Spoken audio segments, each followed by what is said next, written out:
The midday sun streams through the high windows of my Roman villa, warming the mosaic floors.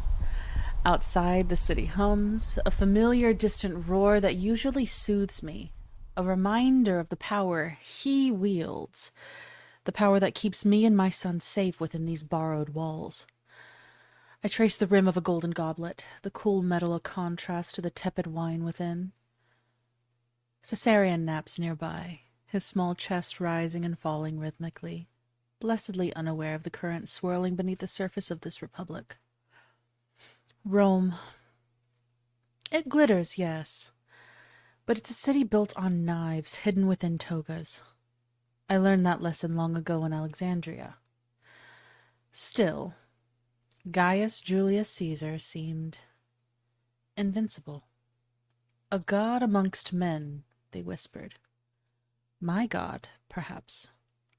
My protector. The father of my king. A tremor runs through the villa, not of the earth, but of people. Hurried footsteps echo in the outer corridors, voices rising in pitch, strained, frantic.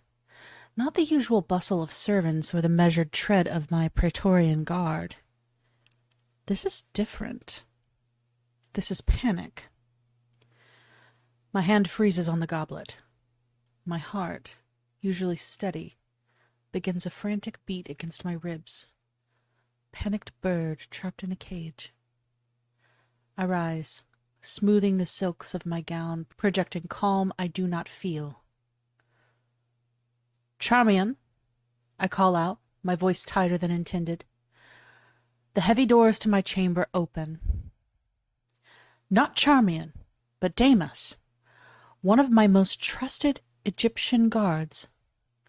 His face pale, his eyes wide with terror I have never seen in him. He practically stumbles into the room, gasping for breath. Your Majesty, Queen Cleopatra, he stammers, his hand instinctively going to the hilt of his sword. Speak, Damas, what madness grips the city? My voice cracks. He swallows hard, his gaze darting towards the sleeping Caesarion, then back to me, filled with a dreadful certainty. It's Caesar, he forces out, the name itself seeming to catch in his throat. Gaius Julius Caesar. Majesty, they have killed him. The words hang in the sunlit air, heavy, impossible. Killed? Caesar?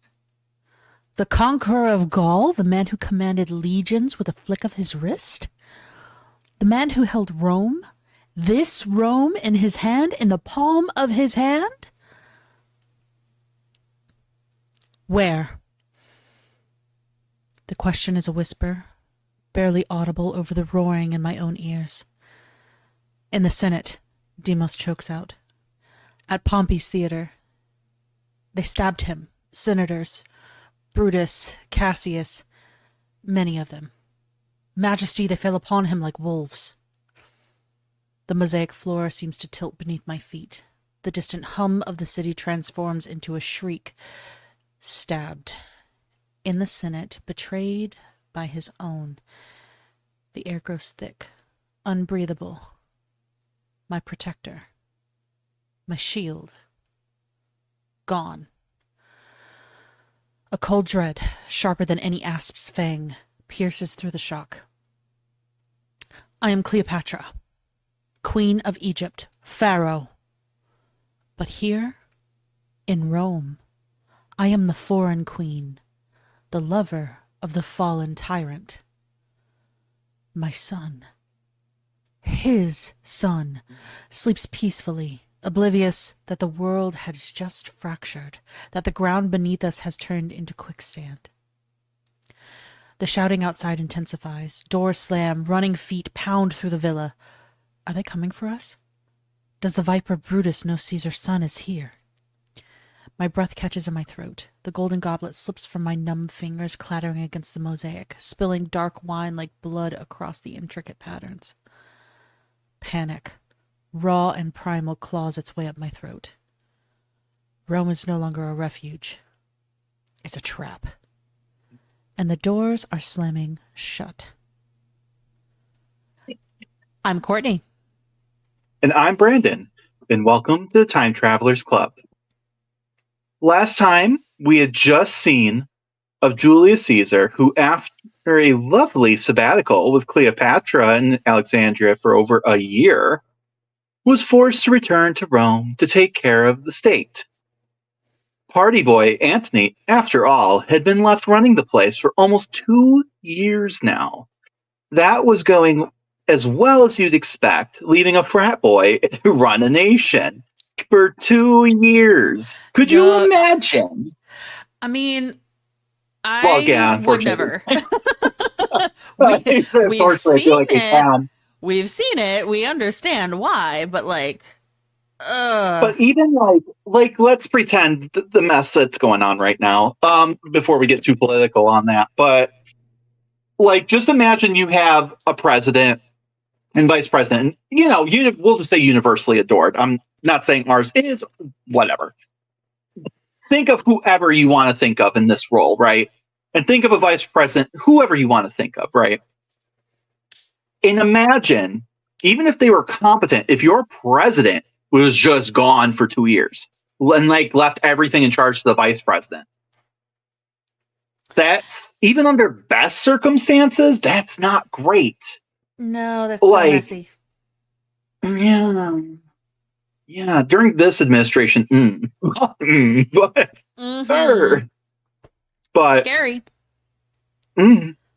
The departure of Julius Caesar from the vibrant metropolis of Alexandria in the summer of 47 BCE left Cleopatra VII, a ruler of an astute intellect and unwavering ambition, to navigate the intricate web of Egyptian politics and Roman influence again. Because this ain't even her first rodeo. No. This poor girl can't get a break. God.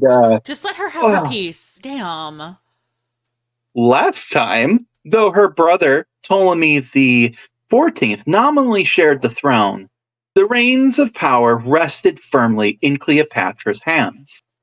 This interim period before her consequential journey to Rome in 46 BCE was a time of intensive consolidation, strategic alliances, and subtle yet significant cultural undercurrents that defined Ptolemaic Egypt. Again, it makes sense, all these people who just helped her, you kind of have to solidify those alliances now, you reward the people.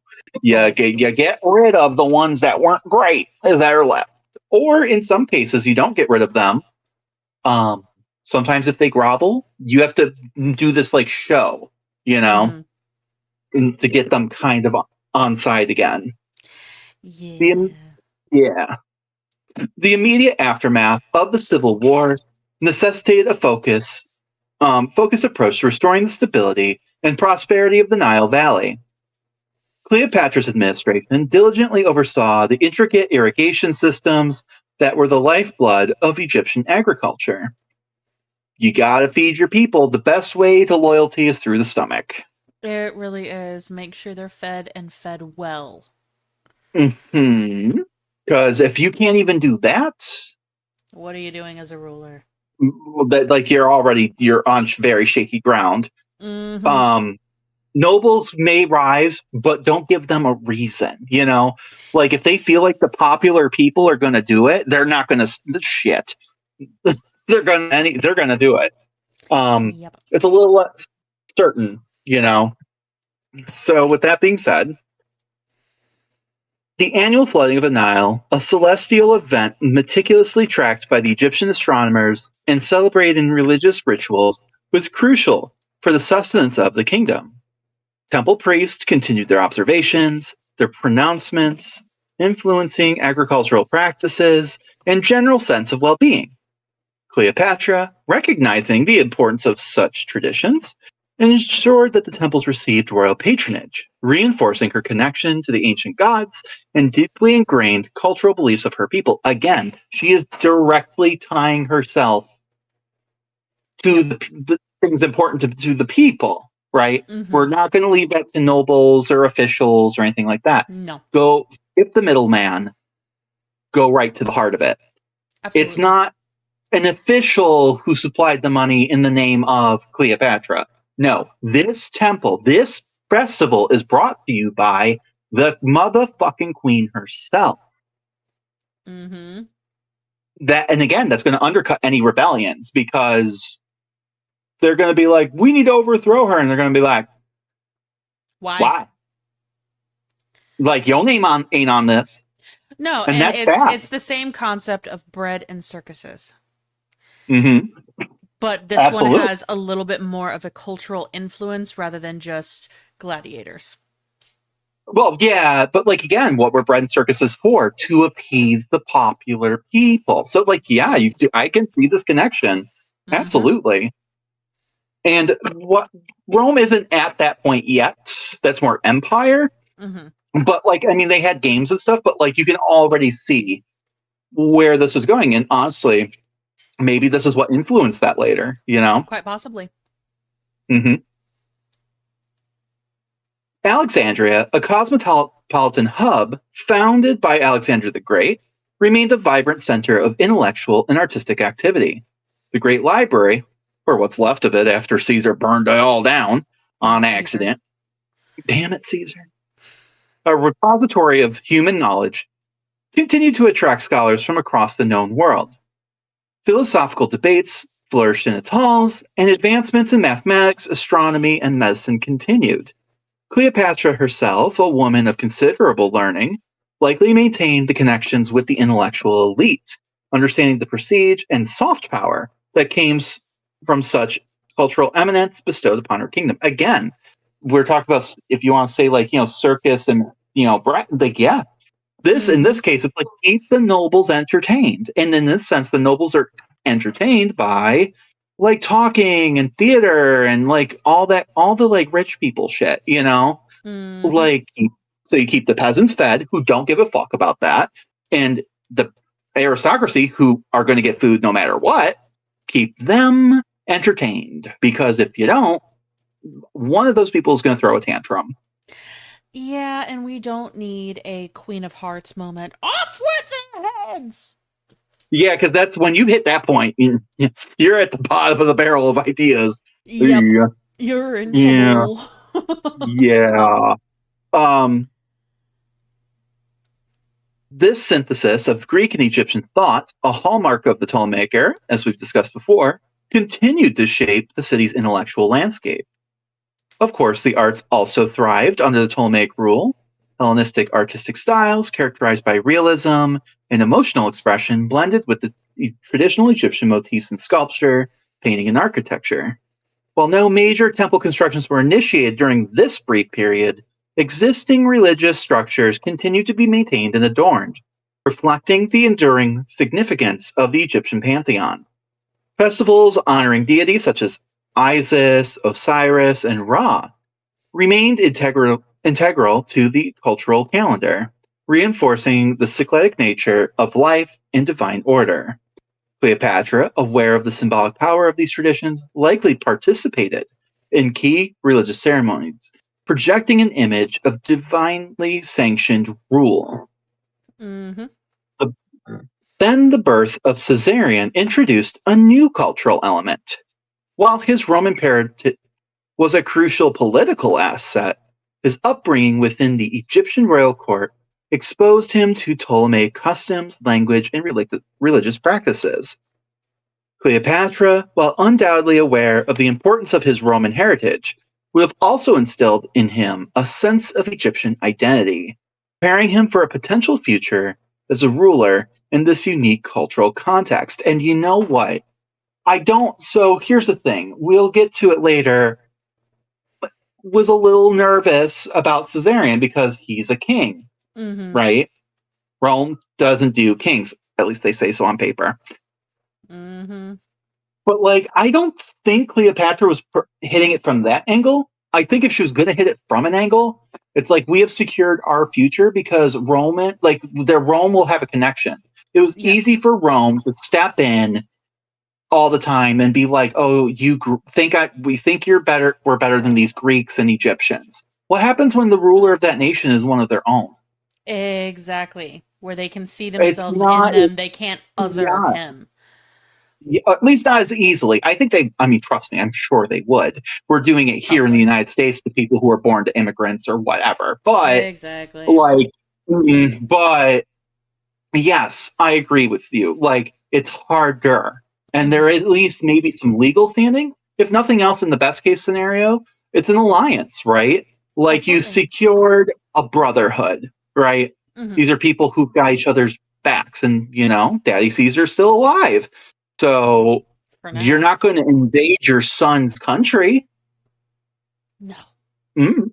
So, and like, this is very well thought out. And this is, I don't want to like feed too much into the other trope of Cleopatra, is that she's like just this manipulating like person always playing games. But I do think like that when you are the ruler of nations, you have to keep that kind of crap in mind.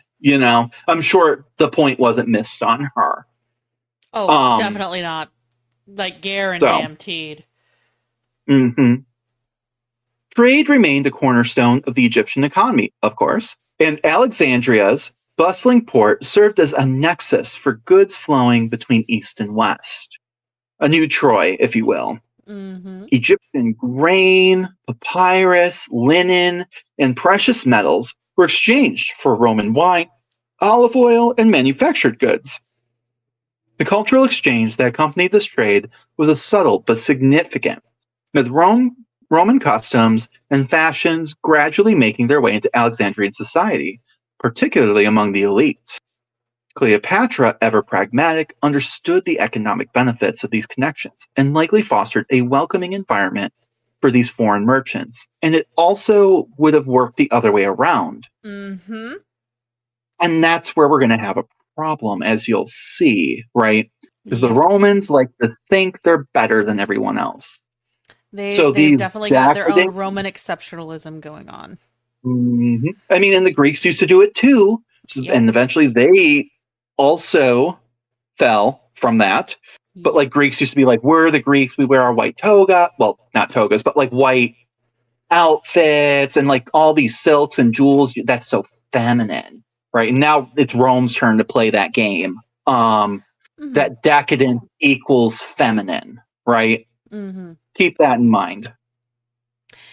The invitation to Rome in 46 BCE presented a significant cultural challenge and opportunity. For a Ptolemaic queen to travel to the heart of the Roman Republic was an unprecedented event. Cleopatra's entourage would have included not only political advisors and military escorts, but also Egyptian scholars, artists, and servants, showcasing the wealth and cultural richness of her kingdom. Her very presence in Rome would serve as a cultural ambassador, introducing the mystique and ancient traditions of Egypt to the Roman populace. The encounter between these two powerful cultures, embodied by Cleopatra and the Roman elite, held the potential for both fascination and friction, a dynamic that would play out dramatically in the years to come. As her ships prepared to sail, Cleopatra was not just a queen embarking on a political mission. She was a representative of the vibrant and ancient civilization stepping onto the world stage. And let's really take a moment to appreciate how far not just her, but she has brought this dynasty. Mm-hmm. Her father, yeah, he was in Rome too, begging for help, homeless, essentially. Yep. He's going back with absolutely everything under control. And honestly, I think it's one of the first times that the Ptolemy is going to be going to Rome like this, with just being powerful in their own right, not needing anything. I mean, yes, there's always the diplomatic part of it, but like not like in desperate need of something, you know? No, it's not coming to be a beggar. It's not coming to try and politically maneuver to get some semblance of power. It is Yeah. standing in power as Yeah. the ruler of the country, and there is no one that is grabbing for that power at that moment. And I will put like that Right. asterisk right there at that moment. But Um, like really, and we'll talk about it, but like think about everything that's happened, right? mhm. And like how confident you have to be to leave your nation Mm-hmm. to go fuck off in another country like To that. go fuck off in another country.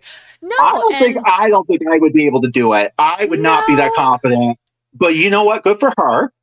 That's why that's why she the queen, and I'm not. But Hey. like, yeah, like, and she's going here now. She's coming from a place of power. Exactly. And that's kind of nice. It's kind of nice. It's kind of amazing. Mm-hmm. We love this for her. We do. She gonna go visit her baby daddy.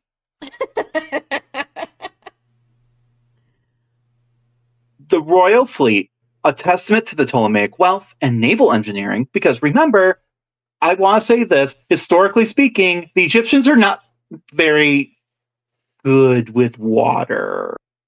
They're not usually a naval power. That's not their thing. So that's also pretty cool. Her flagship, a magnificent vessel adorned with gilded carvings and vibrant sails of royal purple, which had to have been so expensive. Oh My god. God. How many snails died for that? I don't know. But like think about that. Like, you know, the reason the Roman emperors later and stuff like that could only wear the only ones who wear purple was because how expensive it was. Mm-hmm. Like wild. And she's just got it's just my sails. Don't worry about it. Fuck. God. This tells you how much of a bajillionaire this lady was. Like, I think I read somewhere, she is like one of the most rich people in history. Mm-hmm. Like, Bezos, all of them would cry, you know, like if they had that kind of wealth, like ridiculously wealthy. And she was a woman. Good for her. Granted, like, you know, it was built on the back of slaves and all sorts of other nastiness, but you know, we're just going to celebrate what we can. Okay. Yeah. But it was not merely a mode of transportation, but as I'm hinting at here, a floating embassy designed to impress upon any onlookers of the power, prestige, and just sheer wealth of Egypt.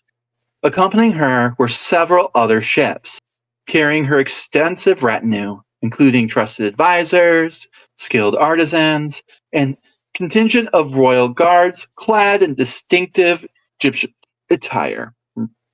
Precious cargo, showcasing the riches of the Nile, exotic spices, finely woven linens, and exquisite jewelry were also carefully loaded, intended as gifts and symbols of Egypt's opulence. Look at all the crap we have. Look at all of it. Oh, look at what You're I can welcome. give you as a gift, and it doesn't hurt me to give it as a gift. Right. Oh, like I forgot. I have to bring my own spices because y'all just think seasoning is salt and pepper. Oh, you don't even have pepper yet. Pepper.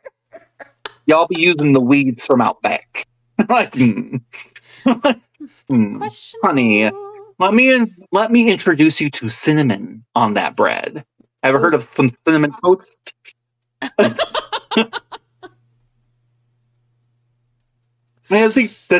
going to say that's my canon now. Cleopatra introduced cinnamon toast.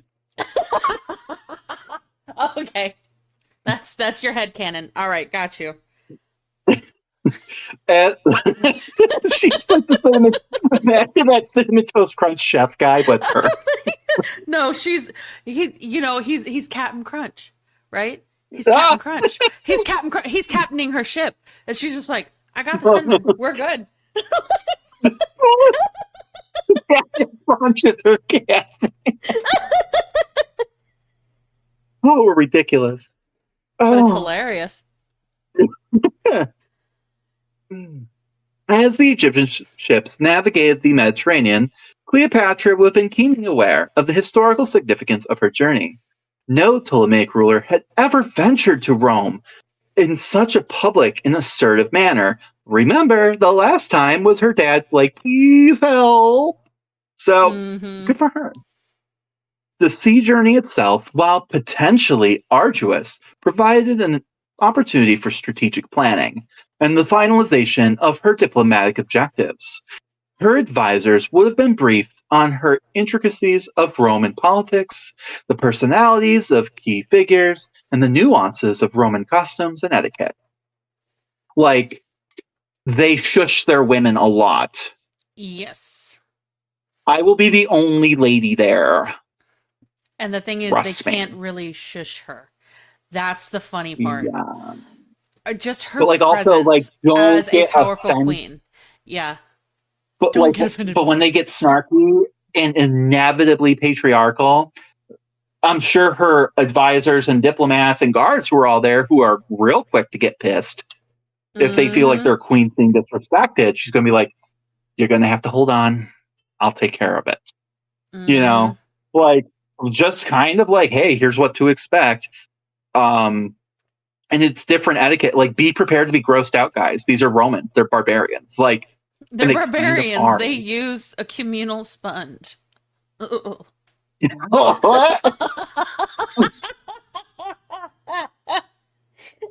go to the bathhouse. You will catch a disease. You'll catch monkeypox for sure. Oh God. Having This studied episode how is the brought to you bathhouses by actually worked, like the olive oil dip and the scrapers, I can't get that out of my mind. Just bleh. Well, it's also like I mean, like, yes, there's hot and cold baths, but like most of the water is pretty lukewarm. Think about that. You're creating essentially a micro tropical environment that's always damp and wet. Well, no, the thing is, like, their heaters, their heating systems were actually really effective, so it would have been like fucking hot. The water would have been that's what I'm saying. hot. It's meant to trap the heat, trap the steam, trap the vapor. Yeah. You're creating a mini jungle. Like, bacteria will thrive. It's a fungal jungle. Ugh. It's a fungal bacterial jungle. And this episode is brought to you by Rochester, New York, where the monkeypox first came. Homegrown. Oh my God. That's a true story, by the way. The monkeypox, I guess, started here at like the gay bathhouse over in Rochester, New York. And I'm sorry, guys. I'm sorry. I'm not trying to betray my own kind here with that. But like, yeah, I guess that's where it kind of started. And it's just because it was getting on people's feet. Because again, you're creating a micro environment where it's just it's jungle heat. And yeah, so it can even happen. If that can happen in modern times. Imagine that back in the day. Nah. Nah. So, the arrival of Cleopatra's fleet at a Roman port, likely Ostia, the main harbor of Rome, was an event that drew considerable attention. The sight of the Egyptian ships, so distinct from Roman vessels, would have sparked curiosity and speculation amongst the populace. News of the approaching queen would have preceded her, carried by eager onlookers and the official messengers alike. The spectacle of Cleopatra's procession up the Tiber River was designed to be a deliberate and unforgettable display of Ptolemaic power and regal splendor, a calculated move to impress the heart of the Roman world. As her flagship, easily distinguishable from any Roman vessel with its high stern, gilded carvings depicting Egyptian deities and pharaonic symbols, and the billowing purple sails emblazoned with her royal insignia, entered the mouth of the Tiber at Ostia, word would have spread like wildfire throughout Rome. The riverbanks, typically bustling with the mundane activities of trade and transport, would have transformed into a vibrant viewing gallery. Roman citizens, from the humblest plebeians to the most distinguished patricians, would have thronged to the shores, eager to catch a glimpse of the legendary Queen of the Nile. The anticipation would have been palpable, fueled by the tales of Egypt's ancient wonders, its immense wealth, and the captivating allure of its queen. As Cleopatra's flagship gilded upstream, propelled by oarsmen whose rhythmic strokes echoed across the water, It would have been accompanied by a flotilla of other vessels, each contributing to the overall spectacle.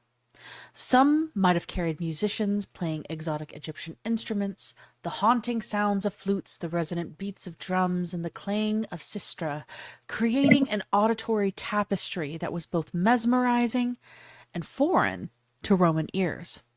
Others would have been laden with examples of Egyptian artistry. Intricately carved statues, vibrant tapestries depicting scenes of Nile life, and perhaps even exotic animals, hinting at the rich biodiversity of her kingdom.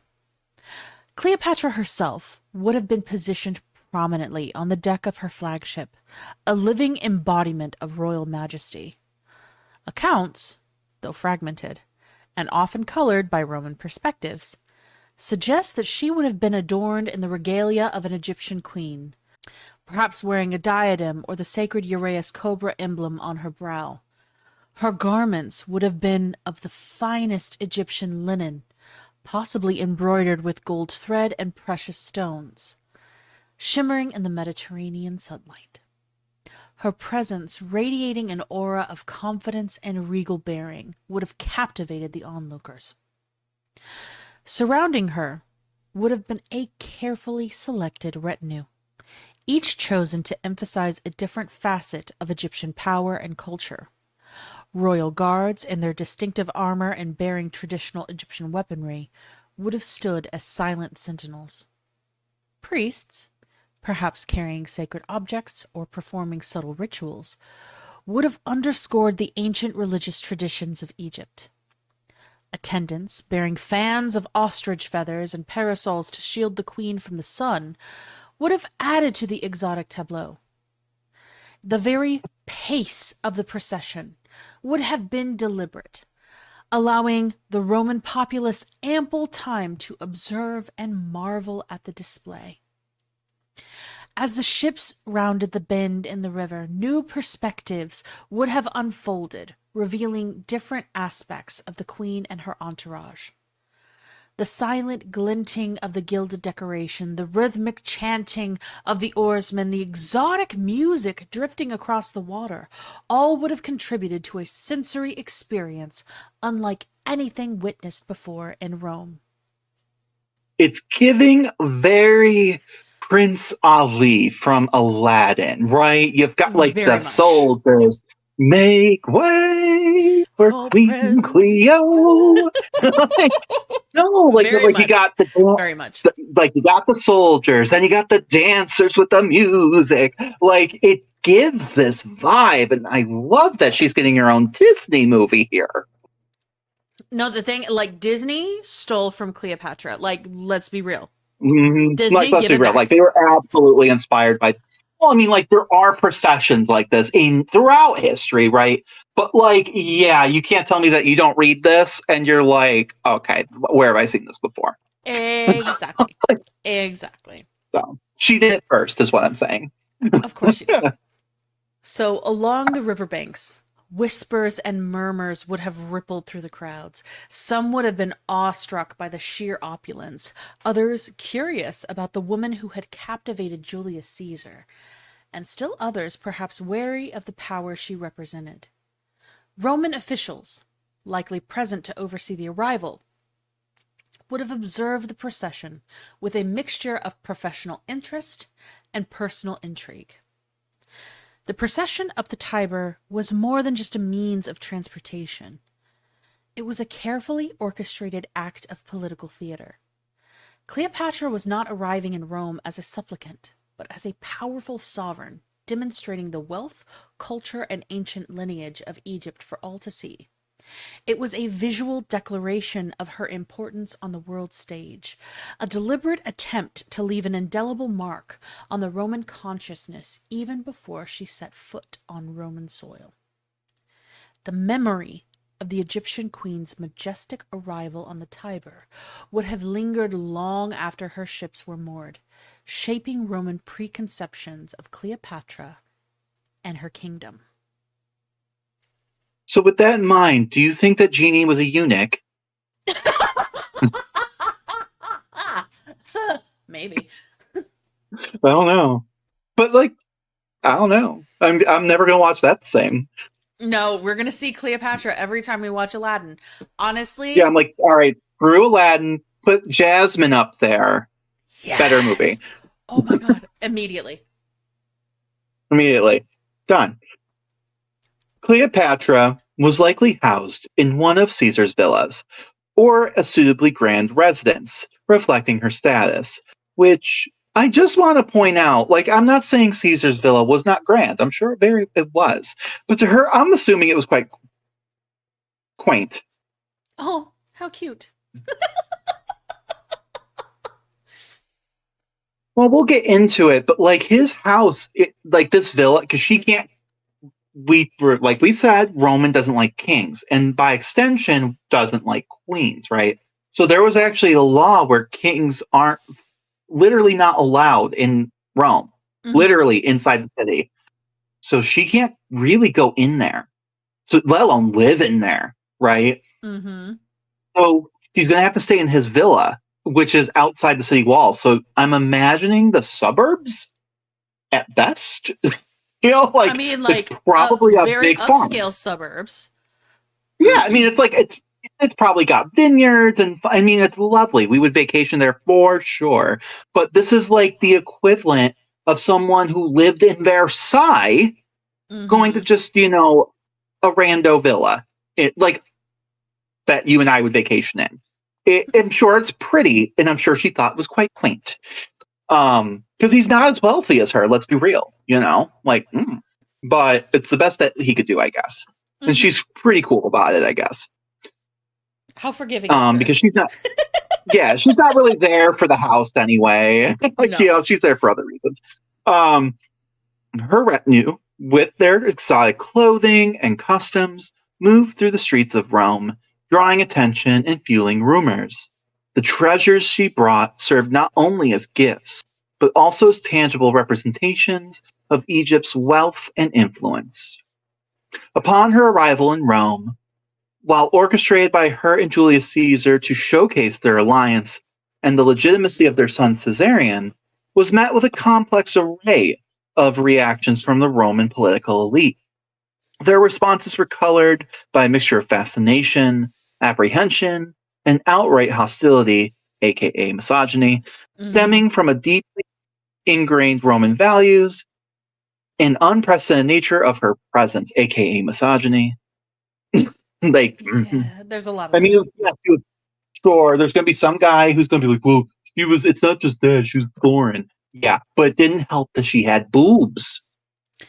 Oh my god, she has a vagina. She has the moon blood. What are you doing? Moon blood. Oh no. Well, and to be fair, this also paints Egypt as exotic, right? What kind of upside down world is this? All these weird spices and clothing, and the environment's so different, and they're ruled by women. Like, what a backwards, like, so opposite of Rome world, and you see this a lot in history in general. Like, one good example in like mythos is like the Queen of Sheba. They kind of use that later on in Islamic like context to kind of paint that picture too, but like it's not the first or last time you'll see this, but yeah. So let's start off with Caesar's allies. For Caesar's loyalists, Cleopatra's arrival was likely viewed with a pragmatic acceptance, if not outright approval. They understood the strategic importance of Egypt as a vital source of grain and wealth for Rome. And Cleopatra's close relationship with Caesar ensured a stable alliance. These politicians, often beneficiaries of Caesar's rise to power, would have extended polite courtesies to the Egyptian queen, recognizing her influence over their leader and potential benefits of maintaining her favor. They may have visited her at Caesar's villa, engaging in diplomatic exchanges and offering gestures of respect, albeit perhaps tinged with a degree of self-interest. And oh boy, if this is the best we can do, I feel like you're in danger, girl. You danger girl. I mean, if the best we can for her is practical acceptance. Oh.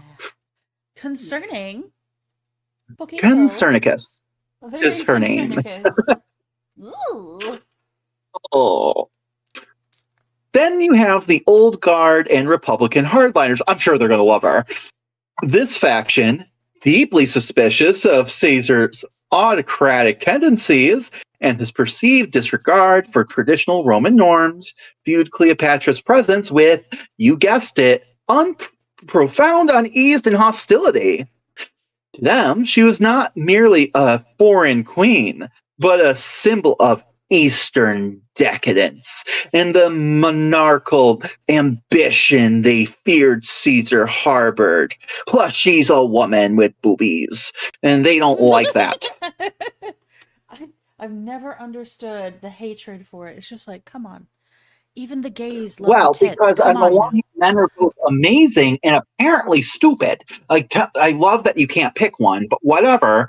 They're super scared that Caesar's so smart that he's going to take over Rome, but then so stupid that apparently a woman can, like, seduce him, as we're about to talk about. Because that's what they were all so scared of, that they saw her as a dangerous influence and a seductive foreign woman who had bewitched Caesar with her magic pussy and potentially threatened. I'm sorry, it's ridiculous. I'm sorry. You had to go there to the magic pussy. Jesus Christ. Just saying, this is what But people believe then. no, it's serious though. And that it's And today, sad and how still serious today, it is. and we still have this problem today. Oh my God. They want it both ways. Like, I can't stand it. And they don't know, these people never understand the contradiction that they're giving, whatever. No. But they believed all of that, magic pussy inducement included, potentially threatened the very foundation of the Roman Republic. Figures like Marcus Tullius Cicero, whose private letters often reveal his disdain, would have likely avoided direct interaction, or if compelled, treated her with cold formality and thinly veiled contempt. Awkward at the dinner parties, to be sure. They would have whispered criticisms amongst themselves, decrying her foreign customs, her royal bearing, and the perceived impropriety of Caesar's open relationship with her, especially while he was married to a good, loyal, quiet Roman woman. All I can think is, okay, boomer. I mean, this is I want the to say attitude that, of the people from the 1950s. I swear to God. and well, to be fair, I don't love that poor Calpurnia. Yeah, I mean, that's got to be real fucking awkward. Okay. Like, I do feel for her. It's not. It's not but, great. like, that's not also Cleopatra's fault. No. Mm, That's not on like, Cleopatra. That is on Caesar. yeah. And, like, also, I don't necessarily know about the relationship between her and Caesar, but I have to imagine it was also a political thing in the first place. well, right. And, like, the other half of this, too, being like, we also don't know Calpurnia's feelings towards Cleo. Because she was a good, quiet Roman woman. People will talk of her, talk for her, about her honor later, and things like that. And you see it again with Augustus, with Octavia, and all this other crap. But, like, that's a Roman woman. We don't actually know her opinions. It's not like she wrote that down. And if we do, they usually got rid of it.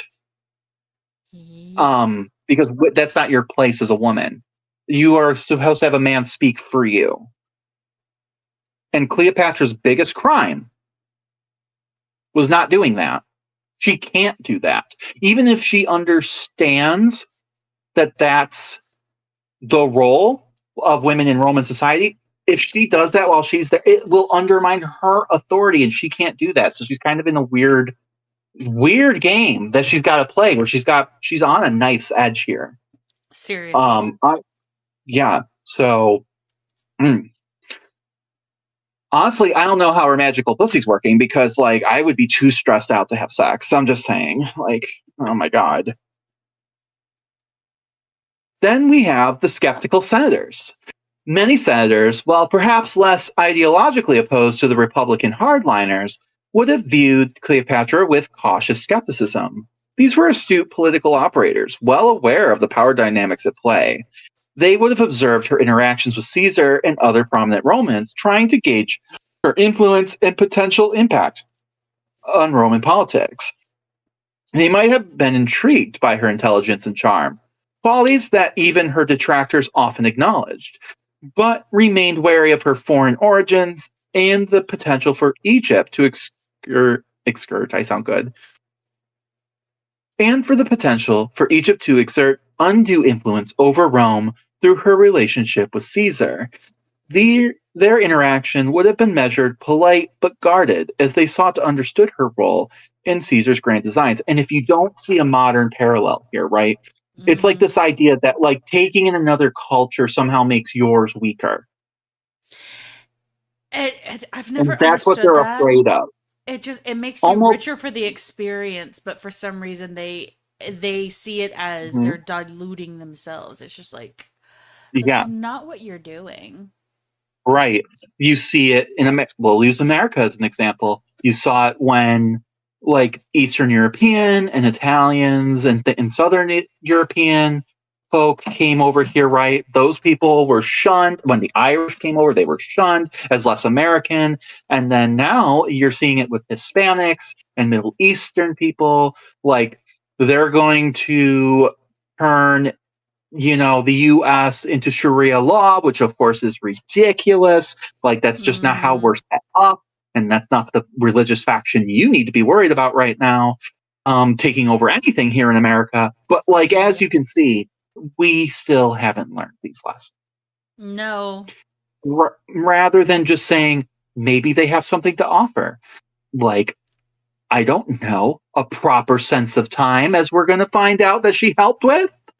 Mm-hmm. So, then you have a group of people we haven't talked about, the 99 percenters. Because so far we've only talked about the 1 percenters. There's a whole populace out there. While not directly holding political power or land or really anything, the Roman populace reaction was also a factor. Because what a shock, 99% of your people also matter. Mm-hmm. They were likely captivated by the exotic allure of the Egyptian queen, fueled by the rumors of her beauty, her wealth, and the ancient mystique of her kingdom. The spectacle of her arrival would have generated considerable public interest and gossip. However, this fascination could easily turn into resentment if they perceived her as her presence as a sign of Caesar's monarchical ambitions or a drain on Roman resources. Politicians sensitive to public opinion would have factored this sentiment into their interactions with Cleopatra. Cleopatra herself, a shrewd and experienced diplomat in her own right, and not her first trip to Rome, would have been acutely aware of these varying reactions. She would have employed her considerable intellect, linguistic skills, and personal charm to navigate this complex social and political landscape. She likely tailored her interactions to each individual, seeking to build alliances where possible, neutralize opposition through diplomacy, and project an image of a powerful, intelligent sovereign worthy of respect. Her ability to converse in Greek and reportedly other languages would have been a significant asset in engaging with the diverse Roman elite. And all of that sounds exhausting. It does, My because God. she is You have to having to be a tell her, chameleon. With every yeah. single person that she's talking to, she's having to be mm, a chameleon and transform herself into something that is acceptable to them. and every individual. Like, Mm-hmm. that's wild. And, like, having to keep up with that, like, I'm exhausted thinking about it. Agreed. However, the fundamental reality remained. Cleopatra was a foreign queen in Rome, a city steeped in tradition and wary of external influence, although they stole everything from Greece. Mm-hmm. Even the women, Her relationship. Well, they stole everything they liked from Greece and excluded the stuff they didn't like. So, like, pederasty, sure, on the down low, they were pedophiles, but they didn't like to be open about it, like the Greeks were. Yeah. Mm. I know. But literally, Rome is such like, oh, we built everything ourselves. You know what they are? Oh my God, they're nepotism. Rome is nepotism. Yep. I literally built everything myself with my own hands. And just like Elon Musk getting a $300,000, help from his dad's emerald mines, like, no, you didn't. Mm-hmm. No, you didn't. You liar. You took it from somewhere else. Okay, but I digress. Her relationship with a man who was increasingly seen as a potential tyrant further complicated her position. While Caesar's protection afforded her a degree of security and respect, the underlying tensions and suspicions within the Roman political world never truly dissipated during her stay. Her interactions were a constant negotiation, a delicate dance between projecting royal authority and navigating the treacherous currents of Roman power politics. The pomp and circumstance surrounding Cleopatra's stay in Rome were undeniable. She was a queen, a figure of immense wealth and ancient lineage, residing in the heart of the burgeoning Roman Empire. Her presence was a constant topic of conversation, a source of both admiration and unease. While Caesar's power ensured her safety and a degree of respect, the underlying currents of conservatism and suspicion towards foreign influence remained palpable.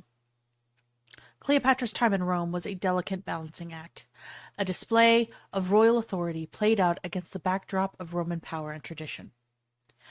While Cleopatra was in Rome in 46 BCE, the city would have been gearing up for, or had recently celebrated, the ancient festival of Lupercalia, which took place annually on February 15th and is the original source of Valentine's Day.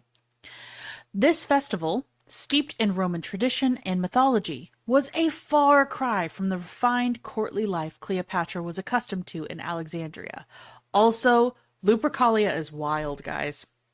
We're about to see. Oh my God. I love it so much, and I'm so excited that we're talking about Lupercalia because, like, this is what I will tell you on, quote, Valentine's Day. Happy Lupercalia. Have you gotten whipped today?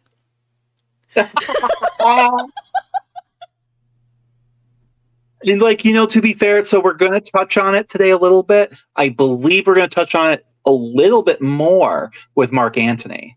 Because, as we're going to find out, well, no spoilers. Not yet. The Lupercalia was a pastoral festival believed to have been a very old, possibly predating the founding of Rome itself. It was associated with Faunus, an ancient Roman deity of the flocks, forests, and fertility, and also held a connection to the legendary she-wolf Lupa, who was said to have nursed Romulus and Remus, the founders of Rome, in a cave called Lupercal on the foot of the Palatine Hill. Suck them wolf titties. Those are the only titties Romans are trust. If it ain't a wolf, they only trust animal titties. Like, that's pretty fucked up. Only wolf titties. only. But even then, they killed her in the myth. Yep. So they sure did. Like, thank you for nursing these babies. Shoots her in the head. Now I'm taking the babies. Yep. You did your service, she-wolf. The rituals of Lupercalia were, of course, distinct and somewhat primal. First was sacrifice, which I want to point out, Rome was really... That's like one of the reasons they invaded Gaul and tried to make them out to be barbarians. Like, look at these people, they do sacrifice. Human sacrifice. But, like, what is a gladiatorial game? It's done in the name of Zeus, of Jupiter, and of, like, the Roman state. And it's like, in this battle, is in honor of the gods. And it's expected people are going to die. And last time I checked, if people die to a god, that's called human sacrifice. Exactly. So, sacrifices. The festival began with the sacrifice of a male goat and a dog in the Lupercal cave by a group of priests called the Luperci. Goats were associated with fertility, while the dog sacrifice is less clearly understood, but potentially linked to purification. Maybe something to do with Hecate. Possible. But I think it's more of because they were nursed by the she-wolf. This is, mother's blood. Yeah. But this is me shamelessly plugging in our new Patreon episode about Hecate, where we also talk about purification rituals and dogs and how they're involved. And that's kind of sad. But you should give that a listen to if you like us. Please like us. Please like us. Listen to how we kill dogs. Oh,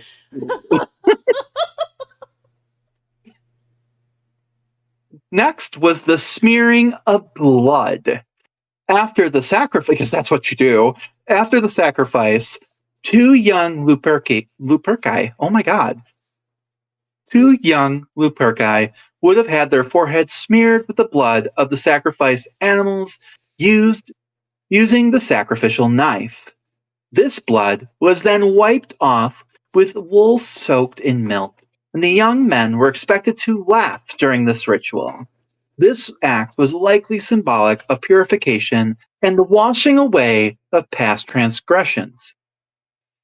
Then there was the running of the Luperci. Following the sacrificial feast, the Luperci would strip naked or near naked.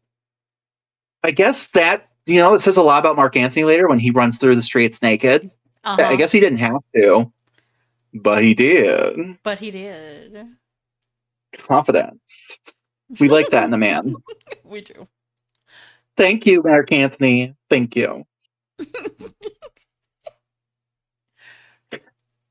So, taking strips of goat hide, februa, and the sacrificed animals, they would run around the Palatine Hill, striking any women who came within reach with these thongs. Oh, that's what you meant. Oh, yeah. I'm just like, where's the whipping come from? This is getting hot. Have you been whipped today? No, they would literally take these goat hides, part of the sacrificed animal. They would take them and they would go and whip women. On the one hand, it could be really aggressive and bad, but I like to think that there's just this like parade, like, think like one of those like marathons, right? Like in Boston or wherever, where like everyone's running for cancer or whatever. But instead, it's a bunch of naked guys covered in blood with like sex whips and cat o' nine tails. And there's just these ladies bent over with their buttocks exposed. No, that's seriously what it is. Like, read the next line. Read the next line, and then I will explain. This act, though seemingly violent to modern eyes, was believed to promote fertility in women and ensure easy childbirth. Women often willingly presented themselves to be strong. Yes, kinky bitches. They literally turned their derriere around and was like, get it right here, right here, right here. I need this. You know what? I need this. I want to have a baby. Come on now. Clearly, these Romans are repressed. And Cleopatra, probably seeing all this, was like, what the fuck? Oh, these guys do know how to have fun. Okay. Exactly. No. Finally, there was weird. It sounds so weird, realistically. I don't think it sounds weird. I think it sounds great. This gives Folsom vibes. Okay. It's giving Folsom. Okay. The street festival where. Anyway, if you don't know what that is, go look it up. Also, what rock have you been living under? Ritual pairing. It was the last part of this festival. Later in the festival, it was said that men would draw names of young women from an urn, and they would be paired together for the duration of the festival, sometimes leading to longer-term relationships and even marriage. So, will you be my Valentine? This is where that comes Yes. from. This And is what Valentine's Day Valentine's card. Day actually comes from. This is hot. I love this. We need to bring this back. Absolutely. You know what? We will No start more. planning. We will start planning Lupercalia where we're at. We'll hold a Lupercalia festival. Oh. No, we're tired of these tired, hacky movies. You know, like that Valentine's Day movie there. Oh God. God, like only whippings in the streets. Let's do it. I'm here for it. So, it's highly unlikely that Cleopatra directly participated in the Lupercalia festival, which, I mean, could you imagine? She was just, you see all these Roman like women and peasant women, and then there's just the Queen of Egypt right next to them with her butt hanging out. That would be hilarious, though. Like, oh my Oh. God. Just, Like like, honestly, if we do end up finding a Lupercalia festival or something like that, I will dress as Cleopatra and fucking do it. I swear to God, I will fucking do it in a heartbeat. We'll do it for her because she wasn't able to. Yes. As a foreign queen, though, and a figure of immense status, she would have been, unfortunately for us, far removed from these traditional Roman rituals, which were primarily carried out by specific Roman priests and involved a level of public participation, including that nudity that would have been unthinkable for a royal figure of her stature. I like to think she would have had fun. You know? Yeah. Tell me that in Egypt she's never seen a naked person. Yeah, and honestly, like was nudity really that scandalous at that time period? Well, yes, for Romans, yes. For Romans, yes, but for Egyptians, but for her, no. Like, right? It's hot. We talk about this in the Ptolemaic cultural smoothie episode about their clothing and stuff. Mm-hmm. Like, yeah, a lot of the time you could see their titties through the clothes. It's hot. Duh. But they could not imagine it. Never. However, her presence in Rome, I love that too. Like, okay, sorry, going back again. We're worried about the magic pussy, but yet we're worried about her like, you know, her she would just be too sensibilities. Oh my gosh, that's too. But yet she's also a seductress. Pick a lane. Pick one. It's ridiculous, isn't it? Oh my God. However, her presence in Rome during this time would have undoubtedly created a fascinating juxtaposition. Here was the sophisticated, learned, and regal Queen of Egypt, a representative of ancient and arguably more refined civilization, residing in the heart of Rome, while the Romans engaged in these somewhat rustic, shall we say, and primal fertility rites. Kinky is how I'd put it. I would definitely put it as kink. You know what? What it reminds me of? The Victorians. Because the Victorians were so uptight. I bet you that's not coincidence. No, that's not a coincidence at all. That's the neoclassical era. Mm-hmm. Yeah. But yeah, at the same time, they've all got like, look at my wood dildo collection in the closet. Oh, I don't use them. I just look at them, I promise. or the furniture for specific reasons. Sure. It's like I have these entire room of naked lady paintings and like the Kama Sutra because it's art. Because it's from India. Those crazy Indians, crazy. Mm-hmm. Not that I wish my wife would do this to me. It's giving that energy. A little bit. A lot of it. So, with that being said, the Roman reactions to this contrast would have been varied. The first being intrigue and exoticism. Some Romans, particularly in the more cosmopolitan and intellectual circles, might have found the differences between Egyptian courtly life and Roman folk traditions, like Lupercalia, to be a source of intrigue and discussion. Cleopatra herself, known for her intelligence and interest in various cultures, might have observed the festival with a detached curiosity, perhaps seeking to understand the roots of Roman customs. She was looking real close at Mark Antony. Real close. Well, you have to figure, and I have to inject this. This is not her first time in Rome. She's been That's here true, before. So I wonder I if really, like she was like excited to see it again, but she can't necessarily maybe, but I exteriorly really, show it. maybe, but I really don't like the idea of a preteen, prepubescent Cleopatra being at that festival. I really don't. Honey, It's gross. at what age did they consider girls women? I know. I know. I know, but you But have this time to she's think actually about having. that. But I like to think at least this time she's having fun. You know, she's like that guy there, that one who is full naked, unlike the rest of them. He seems interesting. He seems like I might have to talk to him someday. Goodness. The next was the reinforcement of stereotypes. For the more conservative Romans, Lupercalia might have reinforced their perception of Cleopatra and the East being other, and perhaps even decadent or morally ambiguous, contrasting to their own traditions, however boisterous.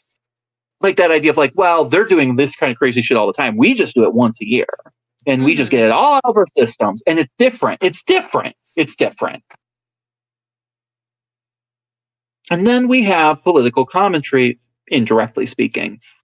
The timing of Cleopatra's visit alongside such a traditional Roman festival would have been subtly interpreted by some as commentary on the changing nature of Roman society under Caesar's influence, with the influx of foreign elements and customs. In essence, while Cleopatra likely had no direct involvement with Lupercalia, unfortunately, her very presence in Rome during this time would have served as a stark reminder of the diverse cultures and customs within the Roman sphere of influence, and the ongoing transformations within Roman society itself. The earthly, visceral rituals of Lupercalia would have stood in stark contrast to the opulent and sophisticated world of the Egyptian queen, creating a silent yet palpable cultural dynamic within the city. This led to the events surrounding a potential crowning of Julius Caesar during Cleopatra's stay in Rome in 46 to 44 BCE.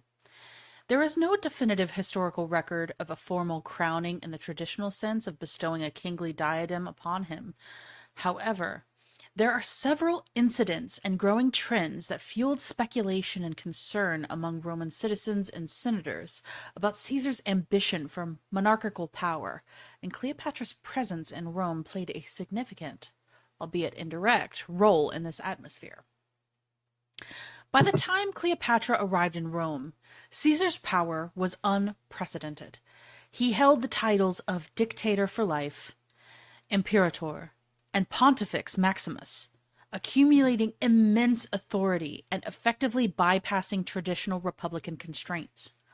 He adopted regal trappings such as wearing triumphal robes on non-triumphal occasions, and even having a golden chair set up for him in the Senate.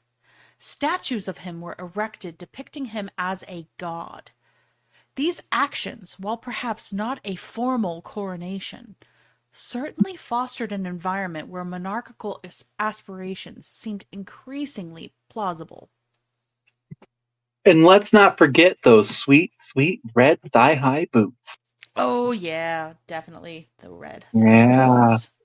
There's a story behind that, but just keep that in mind. He's wearing some very sexy boots. Yes, he is. Literally sexy, because it's this whole thing with Aphrodite, I guess. So, I mean, praise be Aphrodite. it's giving Rocky Horror, and I love that. I am so here for that. The most famous incident relating to a potential crowning occurred during the Lupercalia festival. During the traditional race of the Luperci, Mark Antony, Caesar's close ally, publicly offered him a laurel wreath adorned with a white ribbon, a symbol of royalty.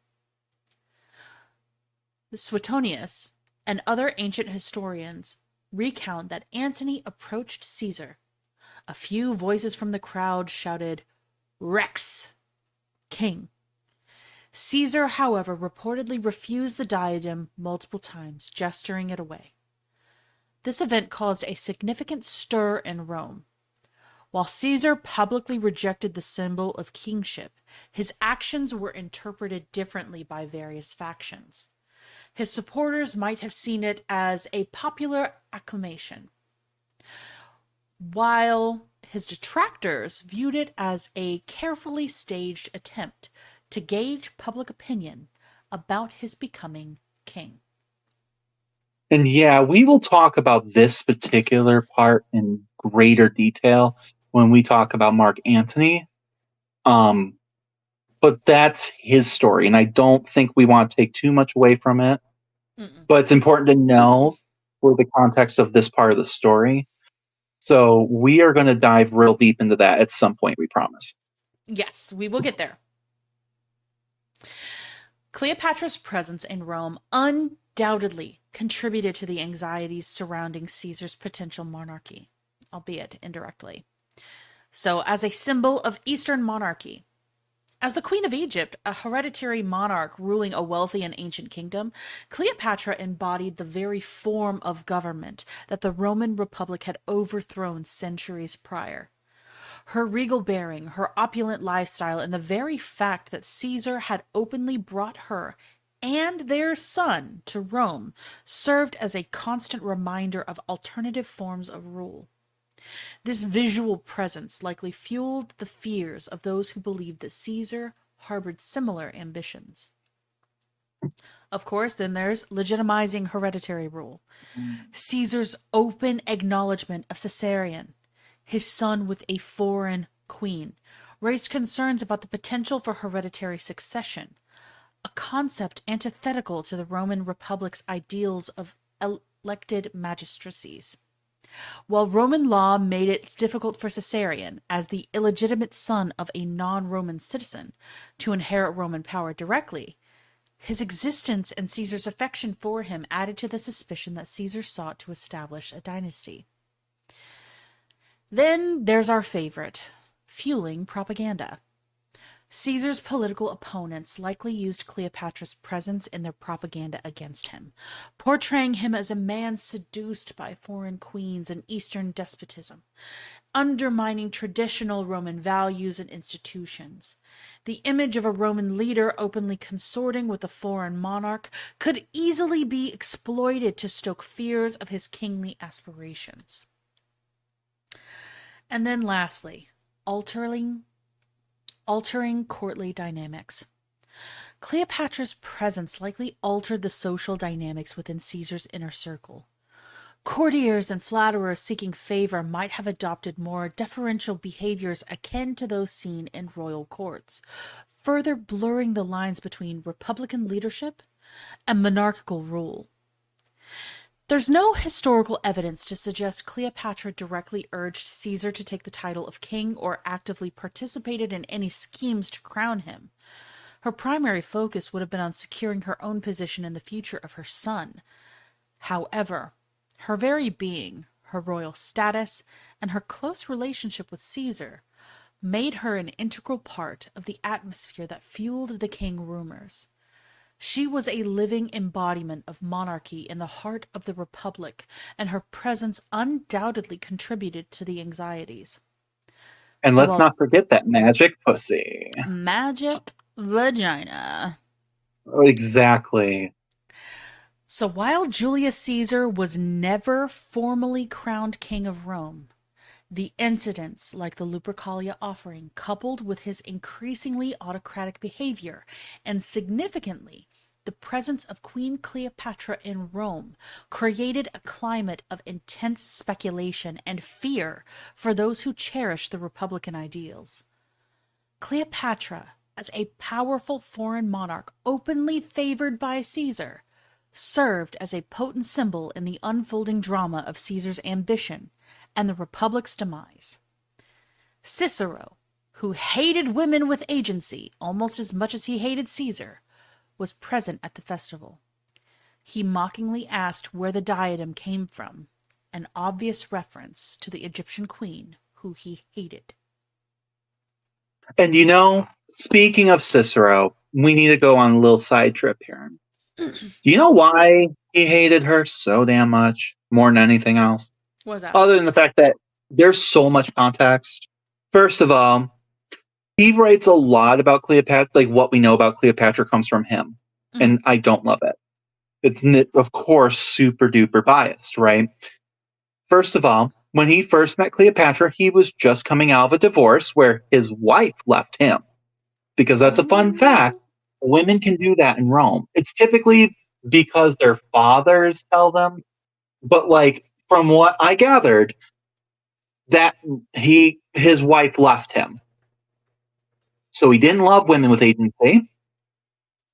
And then at one of the first dinner parties, she being a learned woman and he being a learned man, they're vibing a little bit, I mean, begrudgingly, he's accepting her. He's going on and on about this bitch ex-wife, and she's like, ha, ha, ha. So you like to read? And he goes, yeah, I love to fucking read. And she's like, oh, I've got this great book you'd be really interested in. He's like, oh, that sounds great. She's like, yeah, I'll send that over. Well, she forgot. Oh, no. And he got super butthurt. That she forgot to send him a book. Yes. Oh, my God. And from then on, he really hated her. Dead ass. Sounds like an incel. Like, this is the most... Like, God, oh my God. I can't. And like...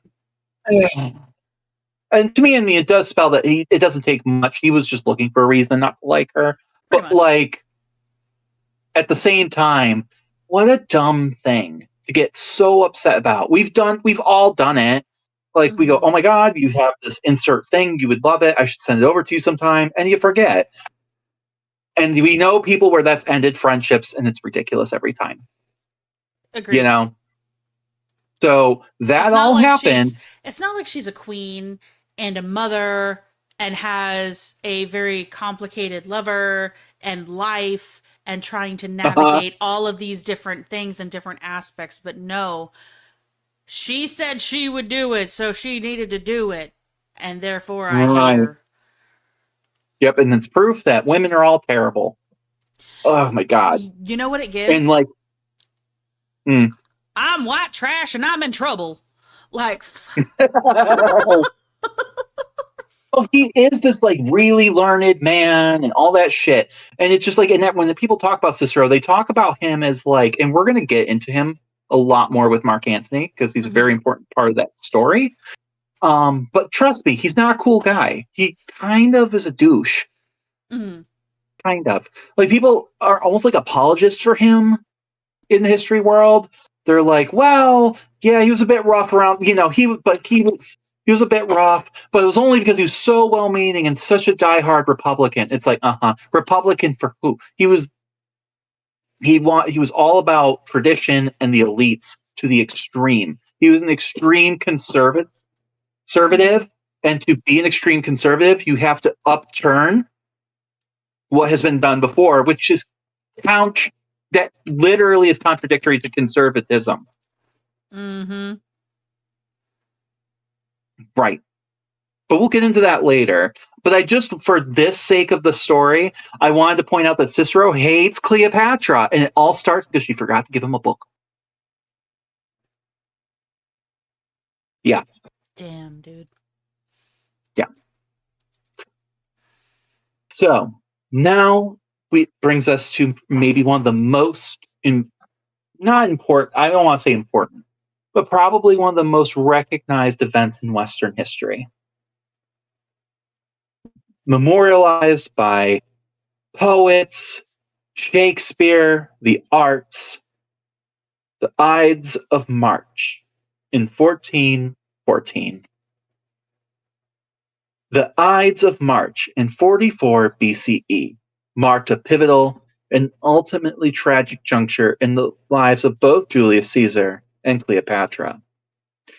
While Cleopatra herself was not directly involved in the assassination plot, her presence in Rome and her close relationship with the dictator cast a significant shadow over the events and their aftermath.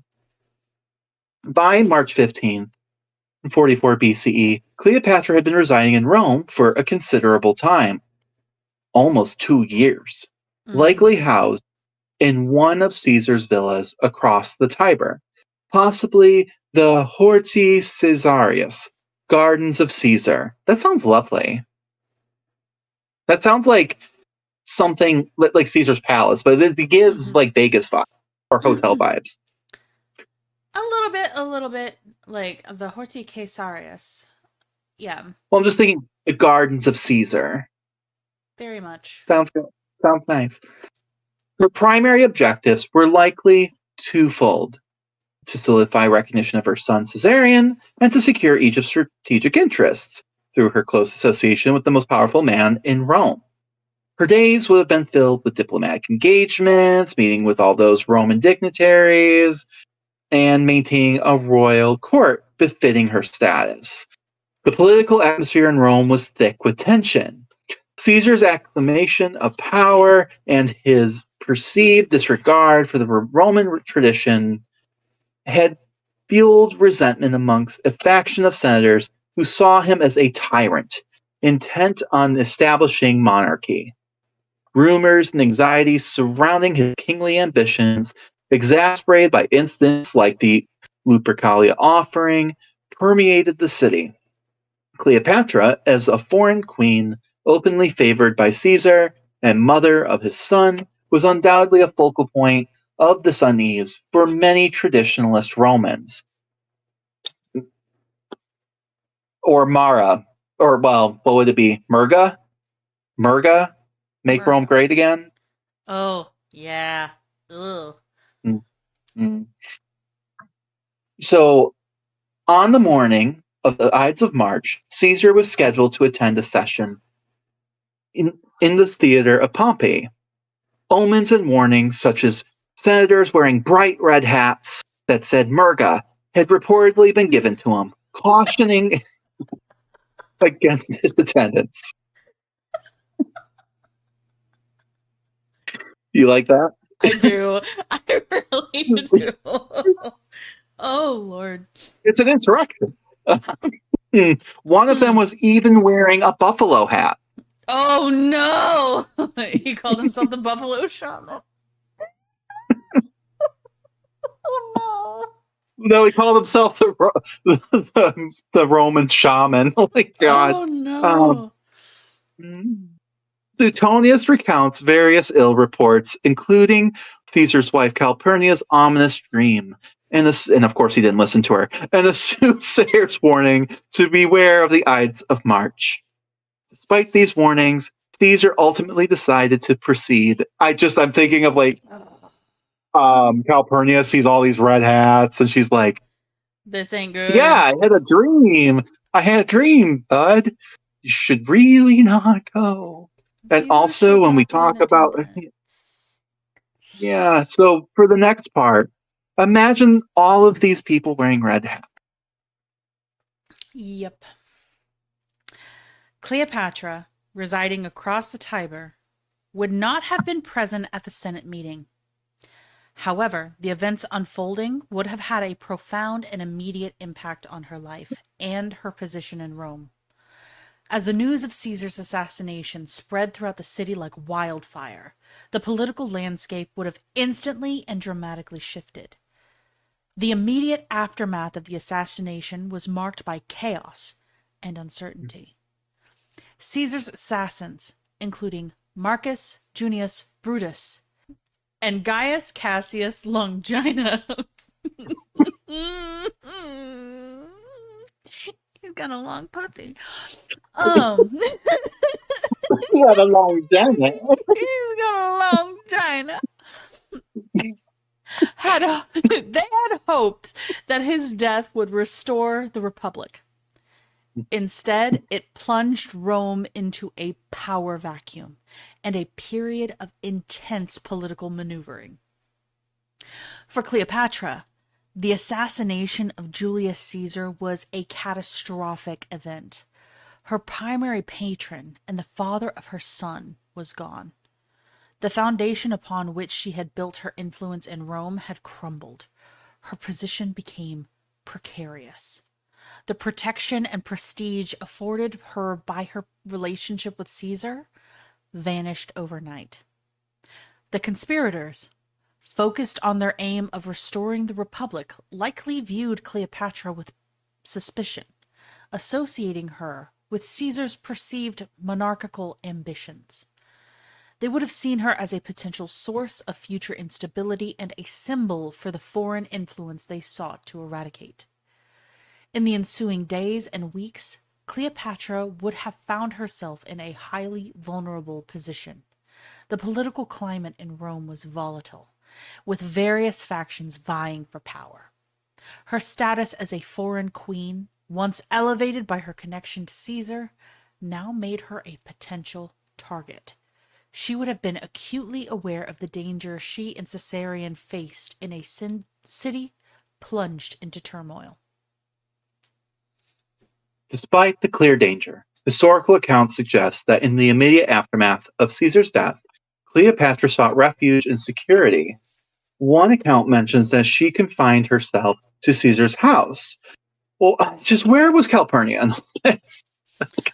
You have to figure that he probably had multiple locations realistically. Yeah. Well, I mean, we know a little bit about like what Calpurnia was doing. I mean, but we'll get into that more with Mark Antony. Mm-hmm. She would have been surrounded by her Egyptian retinue and any remaining loyalties of Caesar who could offer protection. Her priority would have been to safeguard herself and her son from the unpredictable political fallout.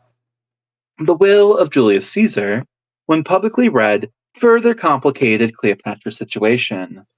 While it adopted his grandnephew Gaius Octavius, later known as Augustus, as his primary heir, it also acknowledged Caesarion as his son, albeit without formally naming him as an heir to his Roman possessions.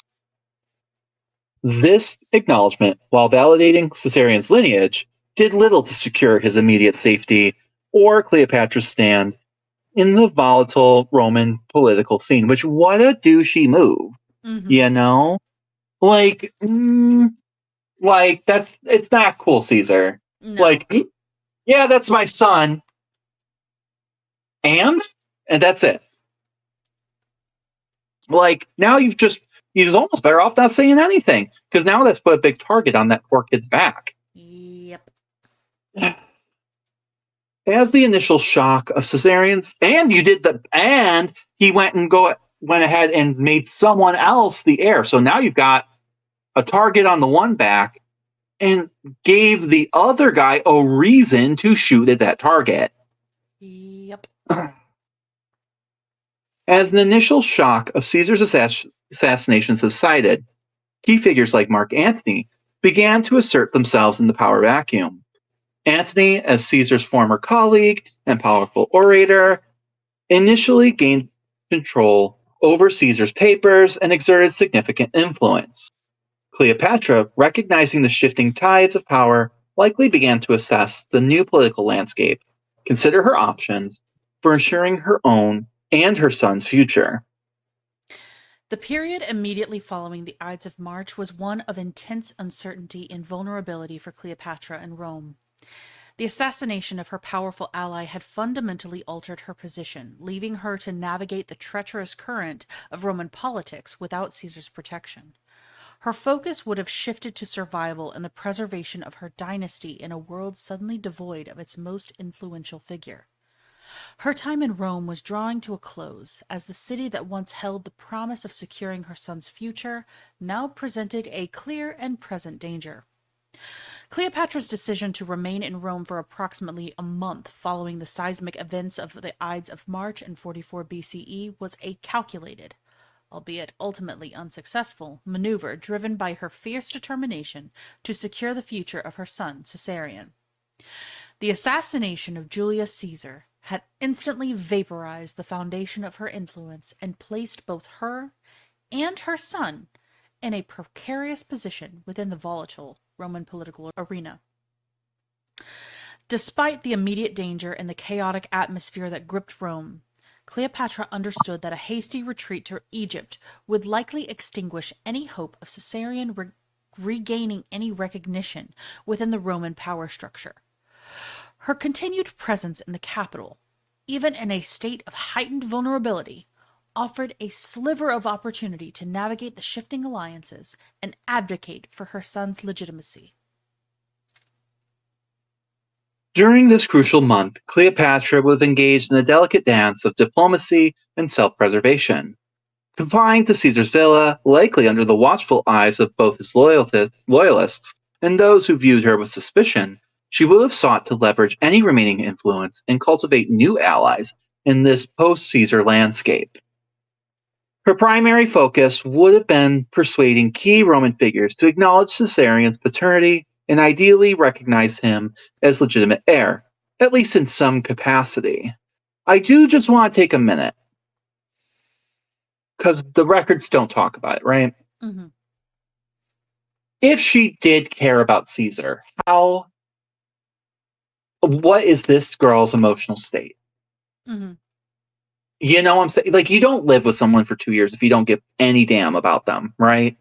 Do we And like, even here know we're that he was living with her, though? That's something yeah, that we need to focus on as well, because yeah. obviously he's going and seeing his wife, Well, and yeah, but she like, is not in. She is outside the city walls. yes, but he spent a lot. So to answer your question, yes, he does spend a lot of time with her, and she does come into Rome with him quite a bit.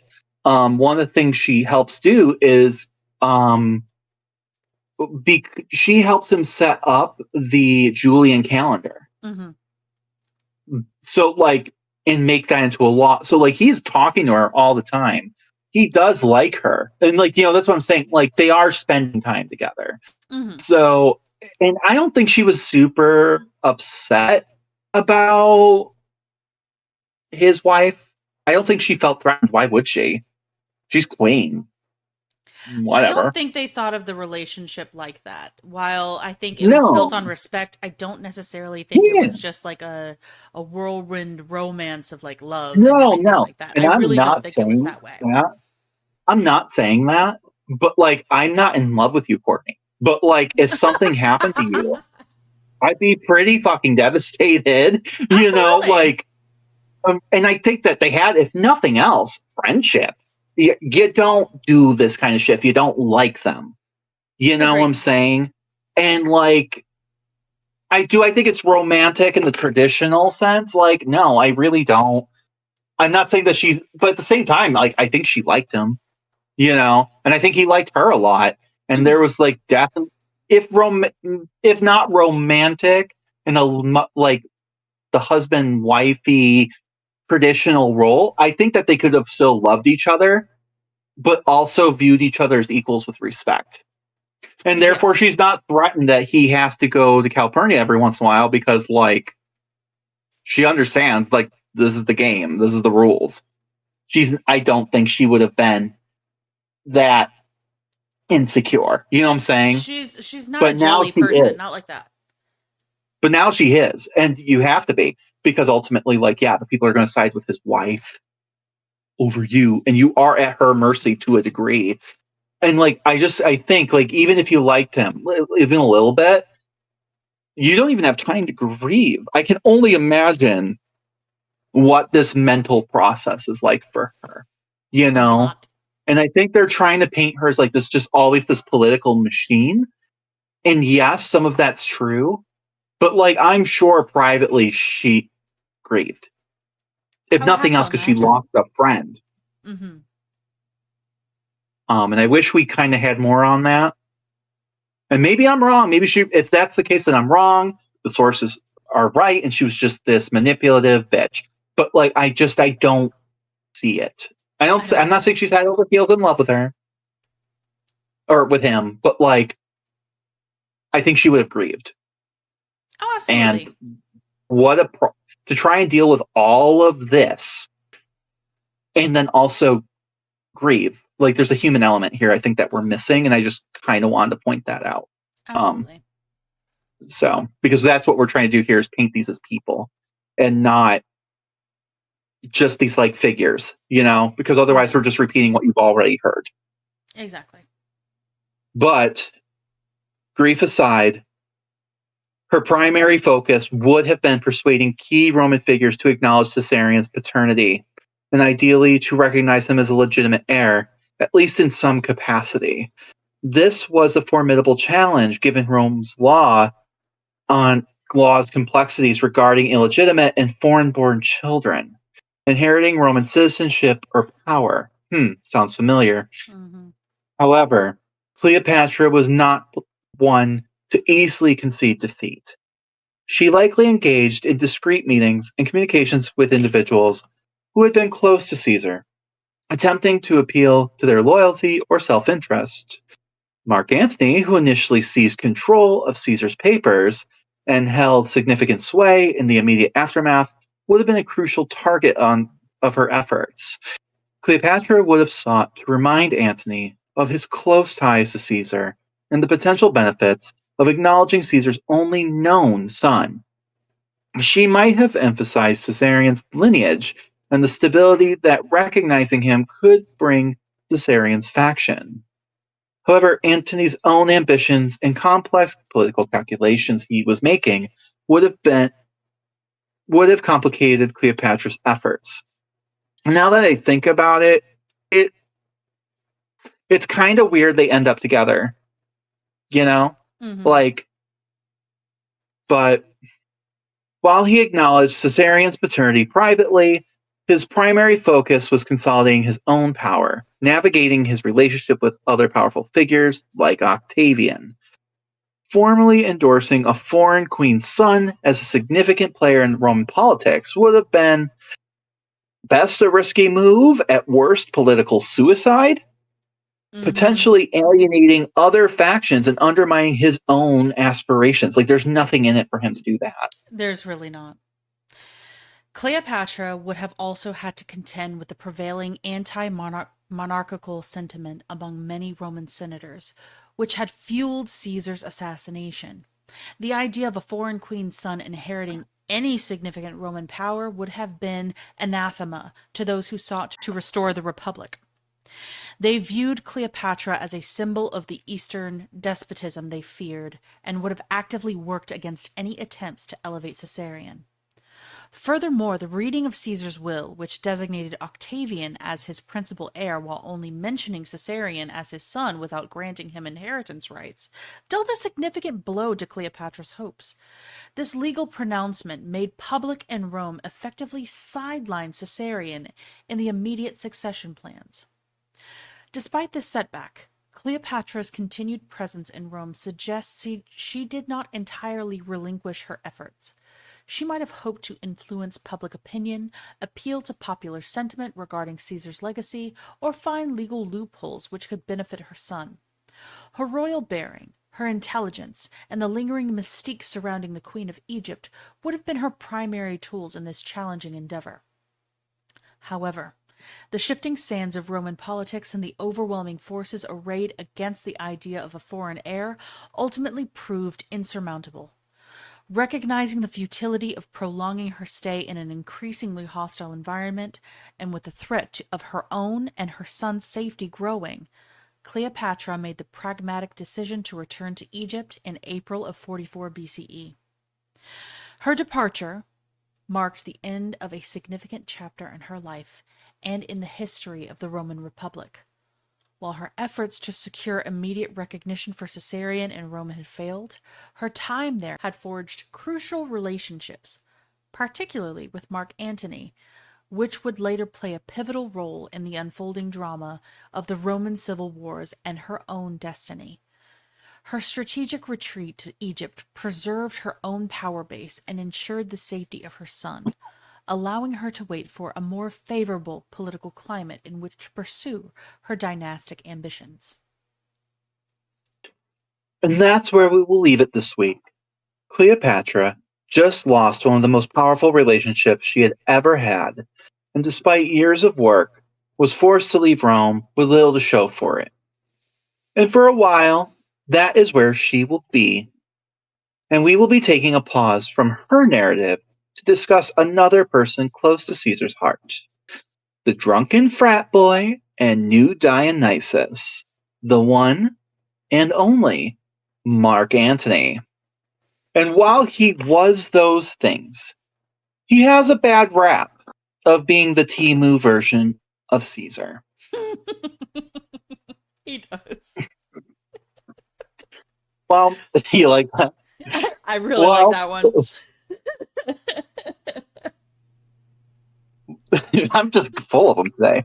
You are. While many could argue, rightfully so, that perhaps he's not the intellectual that Caesar was or is politically talented, that didn't mean he was not a force to be reckoned with. So next week, we will start his story and really dive into his background and origins before he met his best bro. If you like what you heard today, please give us a 5-star review on whatever and all platforms you listen to this podcast. It goes a long way for us to appease the algorithm gods and gets this suggested to others just like you. The more we can connect to our fellow history nerds, the more we can build up a community and keep this show going. Also, we have a Patreon where you can hang out with us and get exclusive content, like video casts where we might try to make some ancient recipes, talk about topics that couldn't fit into the main arcs of the podcast, and just generally being batshit and dumpster fires. All for the price of a latte per month. Research materials and books cost a lot of money, and it takes a lot of time for us to create this show, so anything that you could provide would be a huge help. We can't wait to see you again next week, and as always, thank you for listening. Bye for now.